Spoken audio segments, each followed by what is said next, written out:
Charukesi title role Y G Mahendran sir பண்ணியிருக்காரு.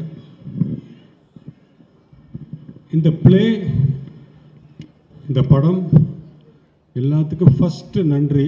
YGM sir பேசுவார் அப்புறம், பட் நான் அவருக்கு முன்னாடி பேசுகிறேன். Thank you super star Rajinikanth. ஏன் அவருக்கு ஏன் நன்றி? ஏன்னா கிட்டத்தட்ட 4-5 தடவை இந்த பிளேயை பார்த்துட்டு எவ்ரி டைம் வைஜி மகேந்திரன் சார்கிட்ட இதை படமாக பண்ணுங்க, இதை படமாக பண்ணுங்க சொல்லிகிட்டே இருப்பார். அவருக்கும் இதை சொல்லிகிட்டே இருக்கார் ரஜினி சார். அந்த மைண்ட் ஓடிகிட்டே இருந்து கரெக்டாக அந்த ஒரு தடவை நான் ப்ளே பார்த்துட்டேன். எனக்கு தெரியாது ரஜினி சார் சொல்லியிருக்காருன்னு. நான் போய் மகேந்திரன் சார் அற்புதமான ஸ்கிரிப்ட் ஆச்சு அது சினிமாவுக்கு. அவருக்கு ஆஹா இது நல்ல மேட்ரு ஆச்சு சொல்லிவிட்டு உடனே ஒரு ஐடியா போட்டு இதை பண்ணலாமே சார் சொல்லிவிட்டு ஒரு